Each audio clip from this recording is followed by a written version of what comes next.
Seluruh wajib pajak yang memiliki kewajiban lapor SPT tahunan tahun pajak 2025, baik orang pribadi maupun badan, harus mengaktifkan akun Kortex sebelum melaporkan SPT tahunannya. Karena kanal pelaporan SPT ke depannya dilakukan melalui Kortex DJP. Untuk aktivasi akun Kortex tidak harus sampai dengan akhir Desember 2025, namun setidaknya sampai menjelang batas waktu pelaporan SPT tahunan PPh tahun pajak 2025.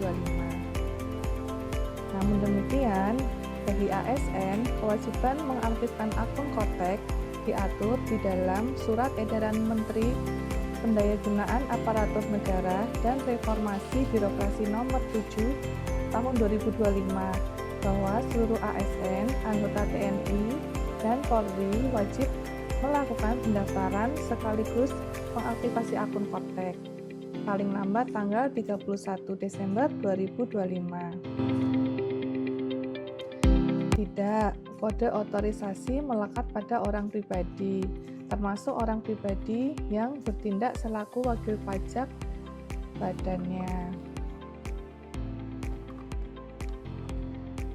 Tidak harus, tapi dianjurkan karena lebih sederhana dan mengurangi potensi kurang bayar.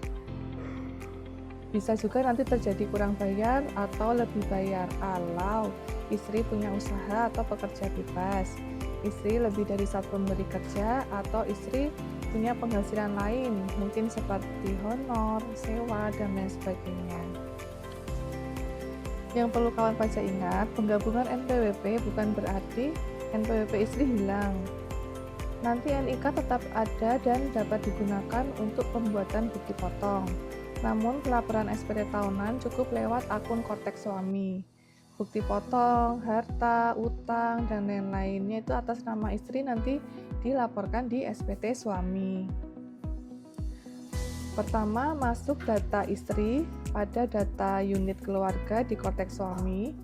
Tujuannya supaya sistem mengenali istri sebagai bagian dari keluarga pajak suami.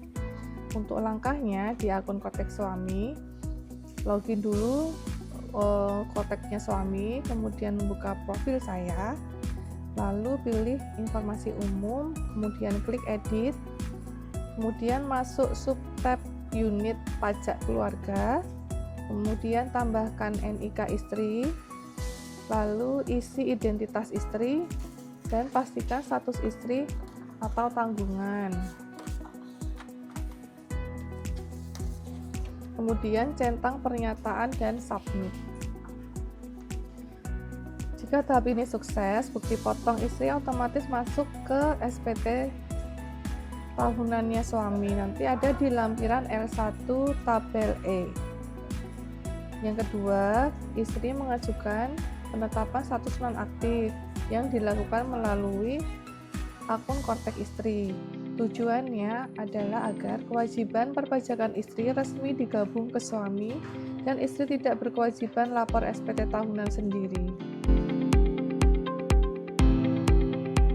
Sesuai dengan Peraturan Menteri Keuangan Nomor 164 Tahun 2023 yang sebenarnya sudah berlaku sejak 1 Januari 2024, bukti pemotongan pegawai tetap yang menggunakan tarif efektif rata-rata atau TER itu diterapkan pada setiap masa pajak kecuali masa pajak terakhir. Bagi wajib pajak atau bagi pegawai yang bekerja sepanjang tahun, masa pajak terakhirnya berarti adalah masa pajak Desember.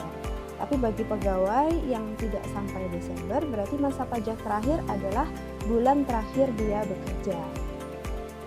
Pada masa pajak terakhir itu, kita tidak lagi membuatkan bukti potong tetap yang menggunakan TER ya kawan pajak, melainkan membuat bukti potong A1 atau A2 bagi ASN TNI atau Polri. Bukti potong A1 atau A2 ini nantinya akan dipergunakan bagi pegawai tersebut untuk melaporkan SPT tahunan orang pribadi.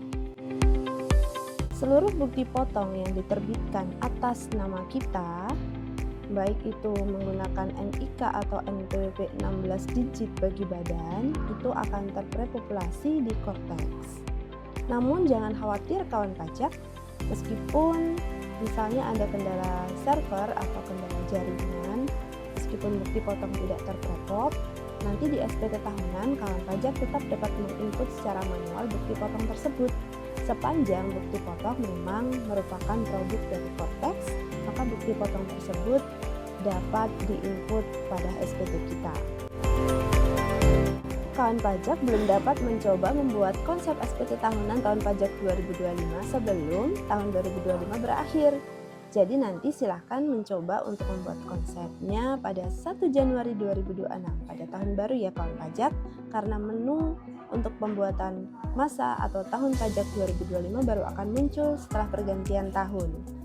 Nah, kawan pajak, pastikan sebelum melaporkan SPT tahunan sudah mengupdate profil terlebih dahulu, baik itu orang pribadi maupun badan. Pastikan untuk wajib pajak orang pribadi sudah mengupdate profil-profil seperti alamat, nomor kontak, data unit keluarga, serta nomor rekening bank bagi kawan pajak yang SPT tahunannya berpotensi berstatus lebih bayar. Perlu dicatat kawan pajak bahwa untuk perubahan data rekening memang bisa dilakukan secara mandiri melalui Cortex di menu perubahan data pada portal saya. Namun, prosesnya perlu persetujuan dari kantor pelayanan pajak tempat kawan pajak terdaftar dan jangka waktunya bisa melewati 1 hari kerja. Sehingga pastikan kawan pajak sudah menyiapkan untuk pelaporan SPT jauh sebelum batas waktu atau batas akhir pelaporan SPT tahunan. 31 Maret untuk orang pribadi dan 30 April untuk wajib pajak badan yang pembukuannya menggunakan periode Januari sampai Desember. Bagi kawan pajak yang non-karyawan, tentunya sebelum melaporkan SPT tahunan, pastikan sudah membuat rekap peredaran bruto usaha bagi yang usahanya tidak menggunakan pembukuan. Jadi kawan pajak sudah harus punya pencatatan mengenai omset dalam 1 tahun selama tahun 2025. Bagi kawan pajak yang menyelenggarakan pembukuan, pastikan sudah menyiapkan juga laporan keuangan standar minimal yang ditetapkan oleh standar akuntansi keuangan yang berlaku umum di Indonesia.